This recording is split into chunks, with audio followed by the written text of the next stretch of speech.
হৃদয়কে যেন থামিয়ে দেয় প্রাচীন স্থাপনা আর ইতিহাস। যে স্থাপনাটি ৫০০ বছর আগের স্মৃতি মনে করিয়ে দেয়, তেমনই এক রহস্যময় এই ভবন।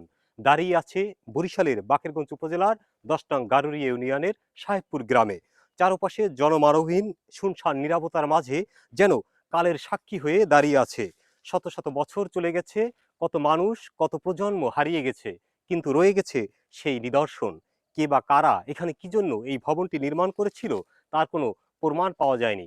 তবে স্থানীয় লোকমুখে নানান কথা কথিত রয়েছে এবং রয়েছে ভয়ঙ্কর কিছু লোককথা, যা শুনলে আপনার গা শিউরে উঠবে। এমন কথা শুনেছি আমরা স্থানীয়দের কাছে যে এটি নাকি কোনো এক রাতে তৈরি করা হয়েছিল এবং সেটি ঐশ্বরিক কোনো ভাবে তৈরি হয়েছে, যা মানুষ তৈরি করেনি, জিন পরিতে তৈরি করেছে। এখানে নাকি রয়েছে দুটি ভয়ঙ্কর সাপ, যার একটি সাপ নাকি স্থানীয়রা পিটিয়ে মেরে ফেলেছে। আর সাপ মেরে ফেলার কারণে তাদের নাকি অনেক ক্ষতির সম্মুখীন হতে হয়েছে। সেই রহস্যময় দালানটির সামনে আজকে আমরা এসেছি আপনাদের দেখানোর জন্য। এখানে এটিকে পাকুড় গাছে এমনভাবে জড়িয়ে রেখেছে যেন এটি প্রকৃতি নিজ যত্নেই তাকে লালন পালন করতেছে, তাকে টিকিয়ে রাখার জন্য। একেবারে পরিত্যক্ত অবস্থায় শত শত বছর ধরে তাকে যেন লালন করছে এই পাকুড় গাছটি। এটার ভিতরে ঢুকতে আসলে ভয় লাগে, অত্যন্ত ভয় লাগে। তারপরও আপনাদের দেখানোর জন্য এটার সামনে এসেছি। আমি ভিতরে ঢুকেছিলাম।